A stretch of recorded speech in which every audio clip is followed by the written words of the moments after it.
En esta segunda parte de Cantabria desde la Solana proseguimos haciendo un resumen de lo sucedido en diferentes aspectos a lo largo del año 2018 que termina.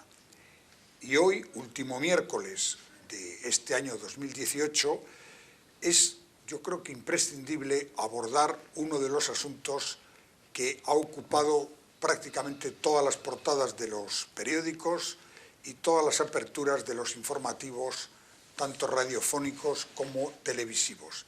Y me refiero a la situación en Cataluña, a esta deriva independentista que ha ocupado tanto espacio en los medios de comunicación y que tanto ha preocupado y sigue preocupando al conjunto de los españoles.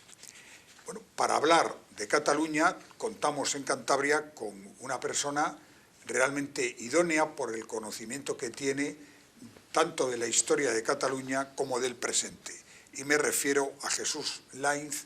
Buenas noches, Jesús. Buenas noches, ¿qué tal? Jesús Lainz tiene una larga lista de publicaciones, ensayos generalmente, sobre Cataluña, sobre su historia y sobre su presente. Por ejemplo, un libro interesantísimo como fue Adiós, España, verdad y mentira de los nacionalismos, o el de Santurce a Bizancio, el poder nacionalizador de las palabras, España contra Cataluña, historia de un fraude, o prólogo a 10 horas del Estat català de Enrique Angulo, que él ha prologado y sobre el que ha trabajado mucho, o escritos reaccionarios en un encuentro en Madrid en 2008.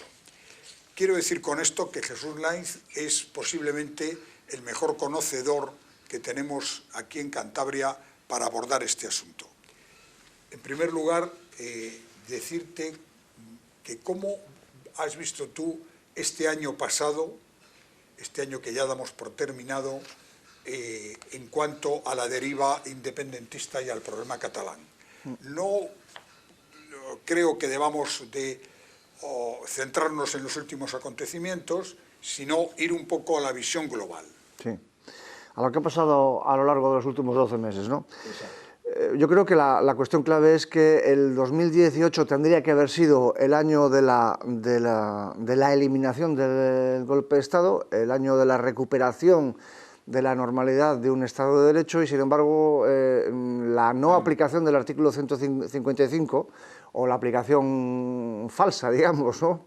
y breve además, porque acto seguido se convocaron elecciones el 21 de diciembre del año pasado, lo que ha provocado es exactamente lo contrario, es decir, el año 2018 es el de la consolidación del golpe de Estado, un golpe de Estado que lleva durando un año y que evidentemente, cuyo punto álgido, que fue el 1 de octubre del año pasado, se calmó, digamos, sofocó, pero a pesar de ello las instituciones catalanes siguen gobernadas por los separatistas y todos los días, empezando por Torra, por el presidente, lo demuestran bien claramente, sin ningún tipo de rebozo, y además lo declaran hasta con chulería, que tienen la intención de seguir con el golpe de Estado para adelante, ¿no? De romper el Estado, de quebrar el Estado de Derecho y de declarar la independencia por las bravas, ¿no?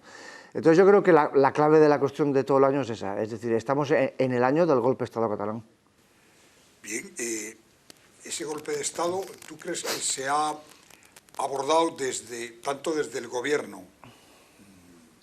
En este año ha habido dos gobiernos, primero un poco de Rajoy y luego ya el gobierno de Sánchez, pero sobre todo, no solo el gobierno, sino el resto de los partidos políticos, ¿tú crees que ha habido una reacción coherente ante esto?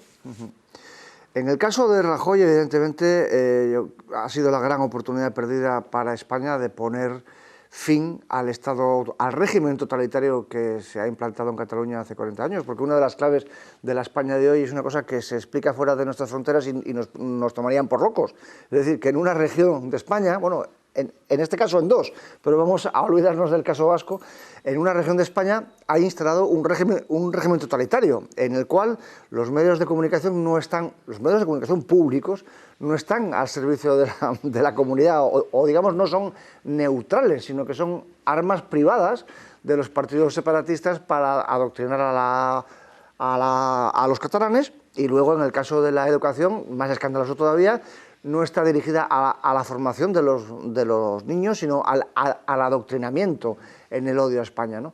Y luego, por supuesto, la práctica eliminación de la presencia de los no separatistas en los medios de comunicación, en la posibilidad de expresarse con libertad. La prueba está en que cada vez que una asociación o partido o grupo no separatista pone una mesa de información en la calle o en la universidad o en donde sea, acaban a palos. Es decir, no hay posibilidad de libertad de expresión en Cataluña, ¿no? Y entonces, esa oportunidad de haber acabado con esto, de haber recuperado el Estado de Derecho, el imperio de la ley, la perdió Rajoy. Y no solamente perdió la oportunidad, sino que perdió el gobierno por ello. Bueno, no por ello stricto sensu, porque fue una cuestión de la moción de censura, pero lo que se ha perdido claramente es el apoyo de su propio partido. Y esa es la razón, que supongo que luego hablaremos de ello, de la fuga de votos del Partido Popular a otros partidos, ¿no? Es decir, Rajoy ha conseguido que ahora sus herederos en el Partido Popular estén pagando su inactividad con el golpe de Estado. En el caso de Sánchez es más escandaloso todavía, porque, como corresponde a la tradición hispanófoba de la mayoría de la izquierda española, siempre tienden a comprender, a apaciguar, a atenuar la responsabilidad de los separatistas en el caso incluso de un golpe de Estado, ¿no? Por eso, si de Rajoy no se pudo esperar mucho, de Sánchez yo creo que se puede esperar menos. Y lo acabará pagando igualmente. Es más, ya lo ha empezado a pagar en las elecciones andaluzas, ¿no? Es decir, el voto andaluz en buena parte ha sido un voto en contra de lo que ha sucedido en Cataluña. Ese es un tema interesante. Es decir, ¿hasta qué punto tú crees que la aparición tan fuerte en las elecciones andaluzas de un partido como Vox, al que, bueno, como mucho se le daba que podría entrar en las instituciones andaluzas muy marginalmente y de pronto aparece con mucha fuerza, ¿hasta qué punto eso está conectado con el problema catalán?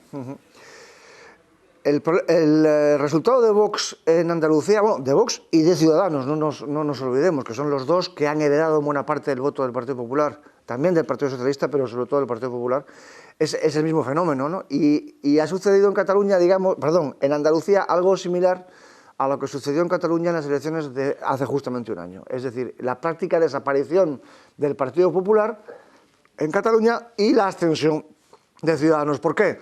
Porque todo lo que ha dejado de hacer y de representar y de defender el Partido Popular en Cataluña lo ha patrimonializado Ciudadanos. Y en Andalucía pasa exactamente lo mismo.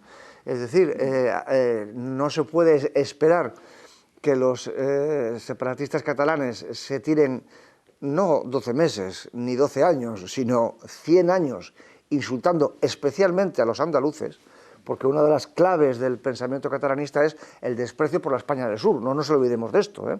Es decir, que siempre pensamos en los italianos con su obsesión por los terroni, ¿no? Los del norte que miran con desprecio a los del sur. Pero es que aquí pasa exactamente lo mismo, y una de las claves del nacionalismo vasco y de catalán es el desprecio al resto de España, sobre todo al sur. Y en el caso de Cataluña es evidente, siempre que hay declaraciones despectivas hacia el resto de España, siempre se hace hincapié en Andalucía, en el acento andaluz, en las costumbres andaluzas, en el folclore andaluz, etcétera, etcétera, ¿no? Entonces, claro, no se puede esperar que eso suceda y que luego los andaluces no respondan. Y evidentemente los andaluces han respondido votando a los partidos que más firmeza demuestran, o por lo menos prometen, con el tema catalán. El Partido Popular, que tendría que haber ascendido una barbaridad en Andalucía, no lo ha conseguido, y el PSOE, evidentemente, ha descendido. ¿Por qué? Porque están pagando, como digo, su inactividad o su complicidad en el asunto catalán. Y yo creo que es lógico, y además yo creo que desde un punto de vista estrictamente democrático, es justo que Vox haya acumulado un montón de votos por esta razón, porque nos guste o no nos guste, Vox es el único partido que en este momento está defendiendo el Estado de Derecho ante los tribunales. Ningún otro partido ha puesto pleitos contra los golpistas, ha llevado a los tribunales a los golpistas. Y eso es una de las grandes bazas de Vox, que le ha dado votos en Andalucía y que le va a dar muchísimos más votos en las próximas elecciones generales. Bueno, realmente lo que se está planteando, tú has dado unas pinceladas ahora, hablando del desprecio a esa España del Sur que hay por parte de algunos, pero sobre todo, olvidémonos solamente de los del sur, hay una especie de creación de dos Españas, la España eficaz, moderna, etcétera, que sería Cataluña y País Vasco, y el resto. ¿Cómo queda ahí Cantabria? Es decir, ¿qué papel nos están dejando los nacionalismos y los separatismos a regiones como Cantabria? Bueno, en el caso de Cantabria además es particularmente singular o particularmente especial porque su escaso peso demográfico, su escaso peso político, por lo tanto, se demuestra, por ejemplo, en lo que acaba de suceder con el tema de las vías de ferrocarril, ¿no? Es decir, como es lógico, las vías de ferrocarril, las infraestructuras tienen que centrarse o tienen que dar preferencia a los sitios donde hay suficiente gente, a los sitios donde se mueve en los puertos un suficiente número de mercancías, y entonces, como es lógico, Cantabria, con su escaso peso político y su escaso peso demográfico, se queda un poquito apartado. Eso es una cuestión inevitable, ¿no? Pero, además, Cantabria sufre la cercanía de la fiscalidad vasca, que es una cosa que se viene arrastrando desde mediados del siglo XIX. Ya a mediados del siglo XIX, los santanderinos y los de otros puertos del Cantábrico, Gijón, La Coruña y tal, se quejaban de su inferioridad de condiciones por tener que pagar los impuestos que los vascos no pagaban. Y ahora pasa no exactamente lo mismo, pero algo similar. Es decir, la fiscalidad vasca permite que las instituciones vascas naden en dinero, gracias al cuponazo que le llaman, ¿no? Es decir, al cupo vasco, ¿no? Al cuponazo vasco, que se llama con ironía. Y, por supuesto, el mismo problema les pasa a los de Burgos y a los de Logroño y a los de Zaragoza, ¿no? Es decir, aquí hay una desigualdad de derechos y de oportunidades entre españoles que a mí me parece escandaloso. Es decir, no es posible que en el siglo XXI andemos con fragmentaciones feudales como esta, ¿no? Yo creo que esto es uno de los grandes inconvenientes del Estado de las autonomías, que ha solidificado esto, es decir, ha hecho que esto cuaje, es decir, que los privilegios fiscales vascos y navarros, no nos olvidemos, sean parte de la Constitución, ojo, no ya de los estatutos, de la Constitución. A mí esto me parece una cosa que o España resuelve o acabará siendo un problema todavía más grave en el futuro. Y en el caso catalán es exactamente lo mismo, es decir, el peso político, y no solamente por la importancia económica y por la demográfica, sino también por el chantaje separatista perpetuo, hace que una enorme cantidad de inversiones que podrían haber ido a otras partes de España se centren allí. Por ejemplo, la famosa presión con el corredor mediterráneo, que por supuesto yo no lo dudo, que es una cosa absolutamente necesaria, evidentemente. Pero quiero decir que ese chantaje perpetuo de que o nos pagáis más o nos vamos, también tiene su peso, evidentemente, en que en las regiones como Cantabria, en que no hay ese chantaje, reciban menos. Bueno, también hay una sensación, no sé hasta qué punto es cierta o es puro espejismo, de que con la aceleración por parte de los políticos catalanes de su acceso a la independencia o de su interés en acceder a la independencia, se han encendido ya las alarmas entre el resto de los españoles. Es decir, hasta ahora parecía que, bueno, esto no tenía mayor importancia, no se reflejaba en los votos. ¿Hasta qué punto tú crees que esto que yo estoy diciendo ahora es así, o se trata simplemente de un fogonazo que luego no va a tener continuidad? Yo creo que sí, además es un punto sin retorno. Una de las declaraciones más importantes del año pasado, de finales del año pasado, en diciembre del 2017, fue una sorprendente frase de Rajoy diciendo que el PP había sido puesto en la marginalidad política en Cataluña y había ascendido muchos ciudadanos por el voto útil. Entonces, que esto lo dijera el presidente del partido del voto útil es muy significativo. Es decir, es la propia confesión del suicidio. Es decir, en ese momento el Partido Popular se suicidó. Es decir, saben que no puede durar. ¿Por qué? Porque de repente la gente ha percibido que ya, digamos, la gente votante del Partido Popular, que muy mayoritariamente lleva mucho tiempo votando al Partido Popular con la nariz tapada, ahora de repente se ha dado cuenta de que el voto útil ya no es el Partido Popular, el voto útil de la derecha, no se me malinterprete. Y en Cataluña, el voto útil, como confesó el propio Rajoy, ahora es el de Ciudadanos. Y entonces, en Andalucía ha pasado prácticamente lo mismo. Hay mucha gente que ha empezado a pensar que el voto útil de la derecha ya no es el Partido Popular, es el de Vox, aparte del de Ciudadanos. Y esto va a tener, en las próximas elecciones, que quizás sean en mayo, juntas todos, ¿no? Las europeas y todas estas cuestiones, y las nacionales, va a tener el efecto demoledor para el Partido Popular, que yo creo que no sería difícil que al Partido Popular ahora le pase lo mismo que a la UCD en 1982, que disminuya su número de representantes de manera radical, porque muchísimos votantes de la derecha se han dado cuenta de que ahora el voto útil ya no es el Partido Popular. Y yo creo que en las elecciones próximas generales nos vamos a llevar la sorpresa de que Vox va a sacar, me arriesgo a vaticinar que un número similar de diputados que el Partido Popular y que Ciudadanos. Va a haber, digamos, una equivalencia o una cercanía en votos entre el Partido Popular, Ciudadanos y Vox. Bueno, ¿y hasta qué punto entonces la irrupción de Vox tras las elecciones andaluzas, con una potencia que ni ellos mismos creían que iban a tener? Me consta que dentro del partido de Vox los más optimistas hablaban de 6, 7 diputados, los han más que duplicado.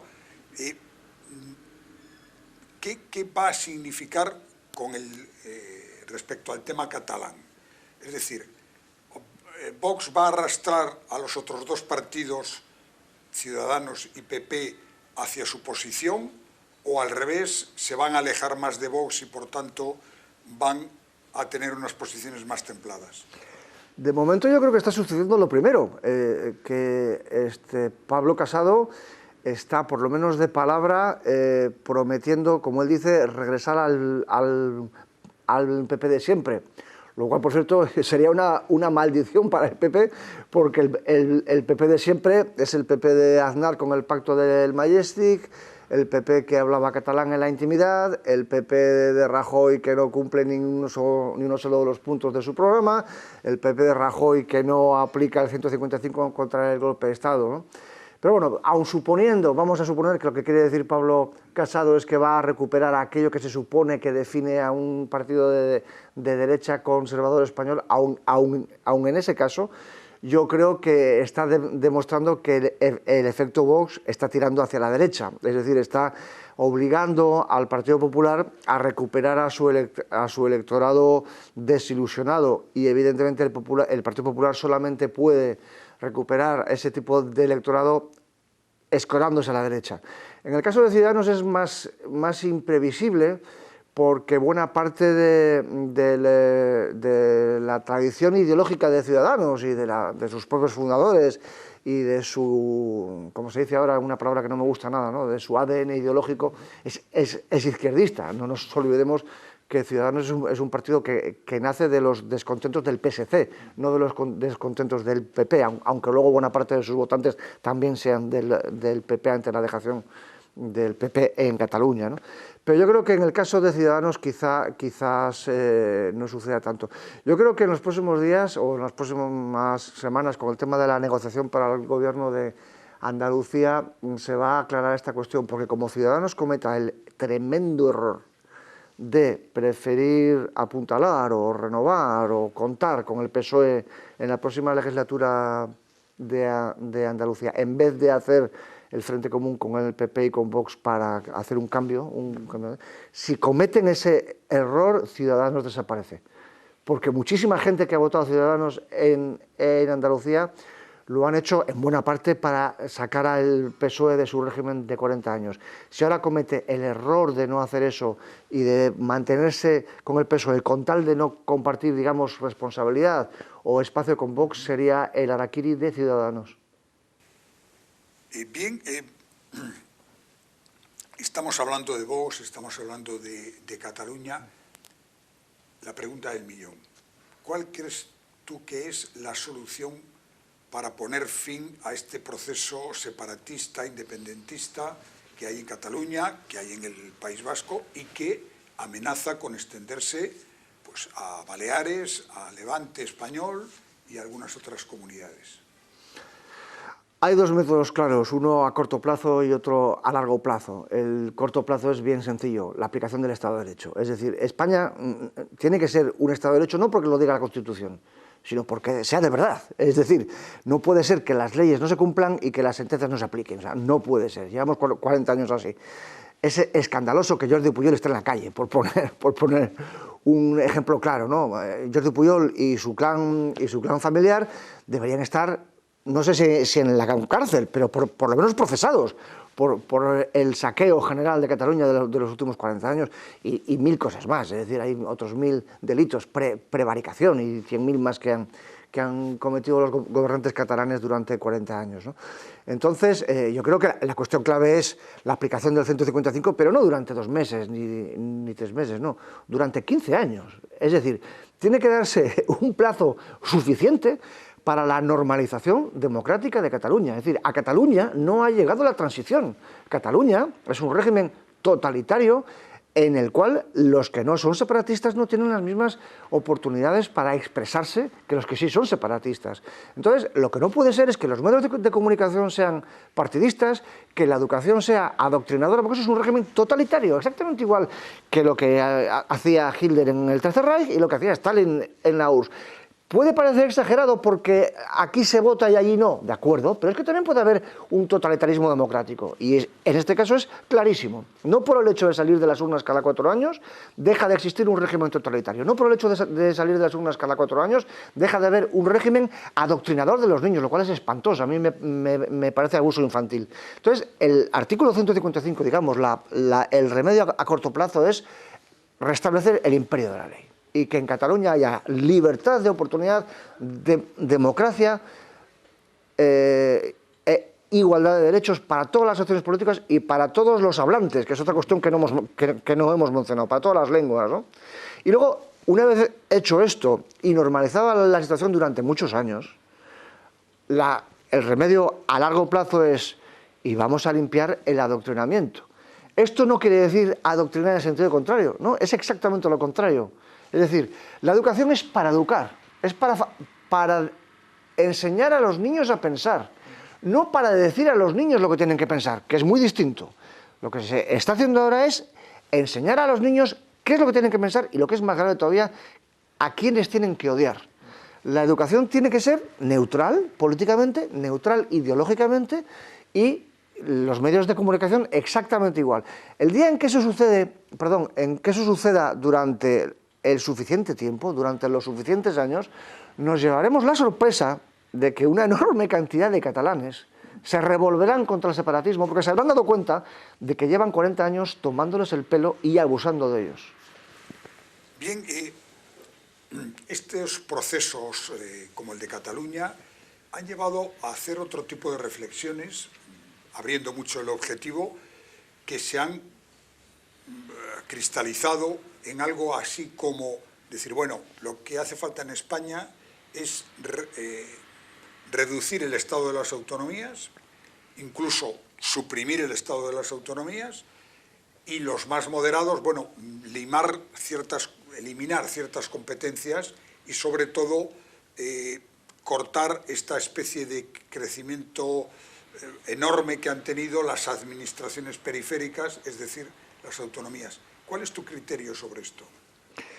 Interesantísima pregunta y lamentablemente creo que quedarán pocos minutos, ¿verdad?, para que termine, porque es un tema muy apasionante. Te reto a hacer un día un programa solamente sobre esto, porque yo creo que es una de las cuestiones claves de la España actual y da para mucha reflexión. Pero para resumir, dada la experiencia, no puede ser que los españoles estemos pagando de nuestros impuestos los sueldos y el armamento de una gente armada en contra del propio Estado. Estoy pensando en los Mossos d'Esquadra, evidentemente. No puede ser que los españoles estemos pagando los fusiles de asalto de una gente armada que ya ha demostrado, no todos ellos, pero una buena parte, y sobre todo los mandos, que están dispuestos a utilizarlos en nuestra contra. Es decir, esta es la prueba empírica de que por lo menos los Mossos d'Esquadra tenían que ser disueltos. Y si no disueltos, evidentemente puestos bajo mando responsable, ¿no? Y por supuesto la educación, lo acabamos de decir, la evidencia nos demuestra que la educación en manos de los separatistas ha sido utilizada totalitariamente para adoctrinar a los niños en el odio. Luego eso es otro motivo por el cual yo por lo menos las competencias de educación y de orden público lo tengo claro que había que devolverlas al Estado. Y podríamos hablar de la sanidad y de la justicia y de otras cuestiones, pero para mí estas dos me parecen urgentes.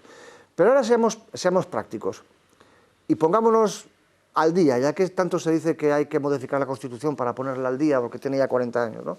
Tienen razón, estoy totalmente de acuerdo. Las leyes siempre van por detrás de los hechos. Vamos a aplicar la Constitución, vamos a actualizar la Constitución a los hechos. Uno de los argumentos esenciales para defender el Estado de las Autonomías hace 40 años fue acercar la administración al ciudadano, ¿recuerdas, verdad? Sí. ¿Por qué? Porque se entendía que, por el principio de subsidiariedad y todas estas cuestiones, cuanto más cerca estuviera la administración del ciudadano, más eficaz sería, más rápida sería, etcétera, ¿no? Más justa sería.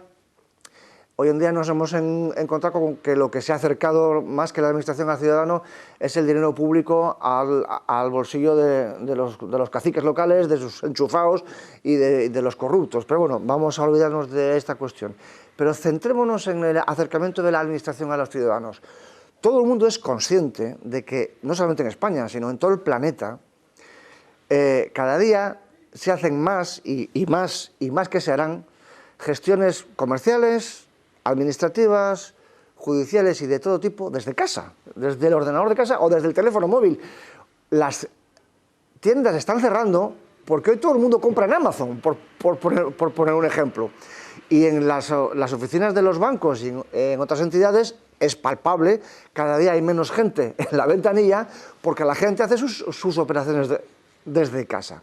Entonces, si esto está sucediendo así, si las empresas son inviables porque ya no necesitan tanta gente, porque los clientes hacen las cosas desde casa, ¿por qué la administración no? Es decir, ¿por qué tenemos que seguir manteniendo una administración mastodóntica cuando resulta que la inmensa mayoría de las gestiones las hacemos desde casa? Yo creo que una de las razones por las que habría que adelgazar el Estado de las Autonomías, una barbaridad, sería absurdo decir un porcentaje, porque esto no es posible hacerlo, no es una ciencia, pero un porcentaje enorme del peso de personal, del peso de competencias, del peso de infraestructuras de las comunidades autónomas tendría que desaparecer solamente por el hecho de que en 1978 no había Internet y hoy sí hay Internet.